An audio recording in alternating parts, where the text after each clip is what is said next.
ప్రపంచంలో ఇప్పుడు చాలా దేశాల్లో జెన్జీ ఉద్యమాలు జరుగుతున్నాయి. శ్రీలంక, నేపాల్, బంగ్లాదేశ్, ఇరాన్ ఇలా చాలా దేశాల్లో ఉద్యమాలు జరిగాయి.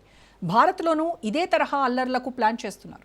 2014 నుంచి కేంద్ర ప్రభుత్వాన్ని అస్థిరపరిచే ప్రయత్నాలు జోరుగా సాగుతున్నాయి. విదేశీ ఎన్జీఓల సహకారంతో భారత్ను అస్థిరపరిచేందుకు ప్రయత్నాలు చేస్తున్నారు. పెద్ద ఉద్యమాలు, మత ఘర్షణలు, ఆర్థిక ఆరోపణలు అన్నీ విఫలమయ్యాయి.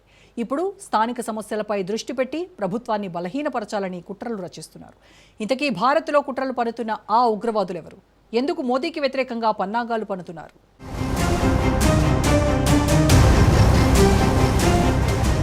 భారతదేశంపై పాకిస్తాన్ ఉగ్రవాదుల మరో పన్నాగం.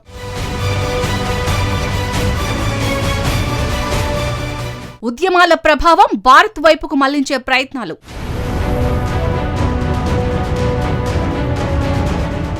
జోరుగా కేంద్ర ప్రభుత్వాన్ని అస్థిరపరచాలనే ప్రయత్నాలు.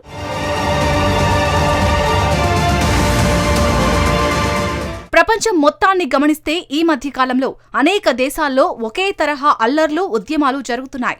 శ్రీలంకలో ఆర్థిక సంక్షోభం పేరుతో మొదలైన ఆందోళనలు, నేపాల్లో రాజకీయ అస్థిరత, బంగ్లాదేశ్లో ప్రభుత్వ వ్యతిరేక ఉద్యమాలు, ఇరాన్లో మత సామాజిక అంశాల చుట్టూ చెలరేగిన నిరసనలు ఇవన్నీ చూస్తే ఒకే గాడిలో నడిచే బండ్లు వేర్వేరు దేశాల్లో కనిపిస్తున్నాయేమో అనే అనుమానం కలుగుతుంది. సామెతలో చెప్పినట్టు గాలివాన ఒకచోట మొదలైతే చెట్లన్ని చోట్ల ఊగుతాయన్నట్లు ఈ ఉద్యమాల ప్రభావం భారత్ వైపుకు మళ్లించే ప్రయత్నాలు జరుగుతున్నాయని పలువురు విశ్లేషకులు చెబుతున్నారు. భారత్లో 2014 నుంచి కేంద్ర ప్రభుత్వాన్ని అస్థిరపరచాలనే ప్రయత్నాలు వివిధ రూపాల్లో సాగుతున్నాయన్న వాదన వినిపిస్తోంది.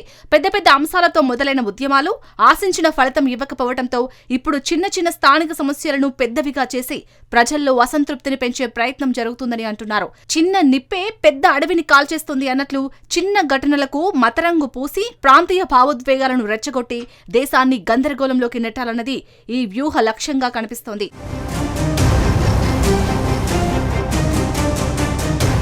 మన పొరుగున ఉన్న మరో దేశం శ్రీలంకలో కూడా రాజకీయ అస్థిర పరిస్థితులతో భారీ హింసాత్మక ఘటనలు చోటు చేసుకున్నాయి. దేశం తీవ్ర ఆర్థిక సంక్షోభంలో చిక్కుకుపోవడంతో దేశంలో తీవ్ర ప్రజాందోళనలు వ్యక్తమయ్యాయి. ముఖ్యంగా దేశంలో ఏర్పడిన తీవ్ర నిరుద్యోగం, ఆహారం, మందుల కొరత దేశ మధ్యతరగతి ప్రజలను తీవ్ర ఆగ్రహానికి గురిచేసింది. దీంతో వారు ఏకంగా అధ్యక్షుడి ప్యాలెస్ పైకి దూసుకొచ్చారు. అక్కడి వస్తువులను లూటీ చేశారు. కొలంబోలోని ప్రధాని నివాసానికి కూడా నిప్పంటించారు. ప్రజా ఆగ్రహాన్ని తట్టుకోలేక అప్పటి అధ్యక్షుడు 73 ఏళ్ల గొంటబయ రాజపక్స జూలై 13న తన భార్య, 2 సెక్యూరిటీ అధికారులతో మాల్దీవులకు పారిపోయారు. తర్వాత జరిగిన ఎన్నికలలో ఎన్పీపీకి చెందిన అనురా కుమార దిశనాయకే అధ్యక్షుడిగా, హరిణి అమరసూరియ ప్రధానిగా ఎన్నికయ్యారు.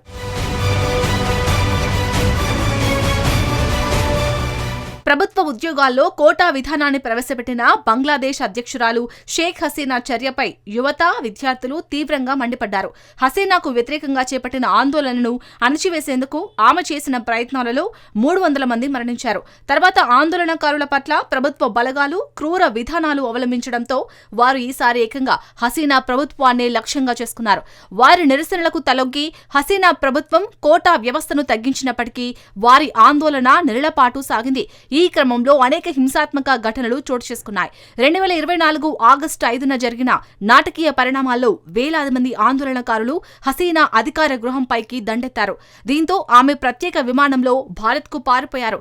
తర్వాత నోబెల్ బహుమతి గ్రహీత యూనస్ ఇన్ఛార్జిగా బంగ్లాదేశ్లో తాత్కాలిక పాలన కొనసాగుతోంది. పరిస్థితులు చక్కబడిన తర్వాత పార్లమెంటు ఎన్నికలు నిర్వహిస్తామని ఆ దేశ ఆర్మీ ప్రకటించింది.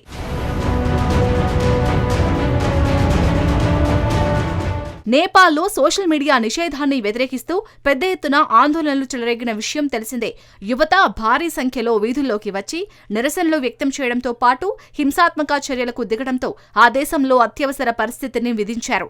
ప్రధాని కేపీ శర్మ ఓలీ తన పదవికి రాజీనామా చేసి దేశం విడిచిపెట్టి వెళ్లిపోయారు.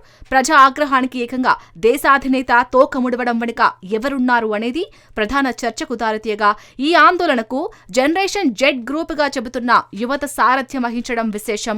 నేపాల్లో జెన్ జెడ్ అనే పేరుతో ఒక నిర్దిష్ట ఉద్యమం జరగడం, ప్రభుత్వం దిగిపోవడం సంచలనమైంది.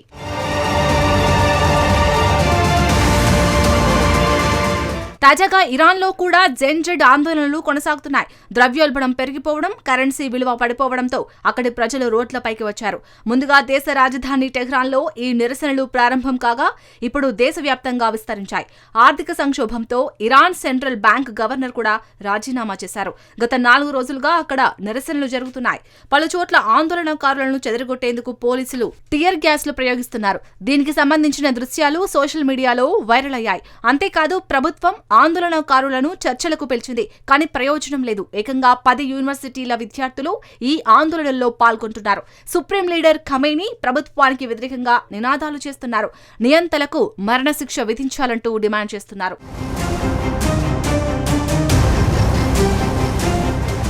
మరోవైపు హిందూ ముస్లిం ఘర్షణల ప్రచారం, యాంటీ హిందూ నినాదాలు, రైలు సీట్లలో జరిగిన హత్యలు, వ్యాపారులపై దాడులను మతపరంగా చూపించడం వంటి ప్రయత్నాలు గతంలోనే చూశాం.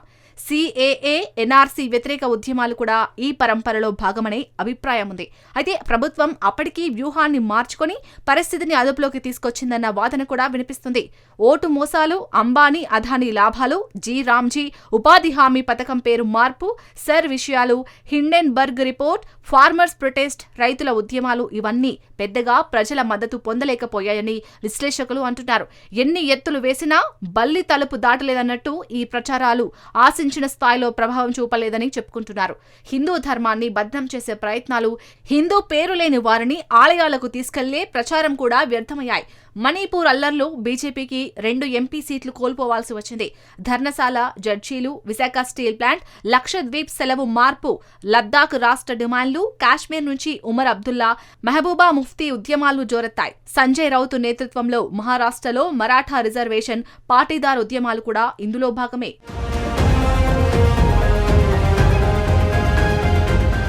ఇక సినిమాల ద్వారా తెలుగు ఉత్తరాది ప్రజల మధ్య విభేదాలు రేపడం, మహారాష్ట్రలో బాహ్యులపై ఉద్యమాలు, తమిళనాడులో స్టెర్లైట్ లాంటి పర్యావరణ అంశాలు, కేరళలో CAA వ్యతిరేకత, ఇలా ప్రతి రాష్ట్రంలో ఏదో ఒక సున్నితమైన విషయాన్ని పట్టుకొని చిచ్చుపట్టే ప్రయత్నాలు జరుగుతున్నాయన్న ఆరోపణలు ఉన్నాయి. ఒకే బాణంతో ఎన్నో పిట్టలు అన్నట్లు మొత్తం మీద ఒకే ప్లాన్తో కేంద్ర ప్రభుత్వాన్ని బలహీనపరచాలని చూస్తున్నారని విశ్లేషకులు చెబుతున్నారు. ఇలాంటి పరిస్థితుల్లో సామాన్య ప్రజలు అప్రమత్తంగా ఉండాలని, ఏ ప్రచారం వచ్చినా ఆలోచించి స్పందించాలని పలువురు సూచిస్తున్నారు.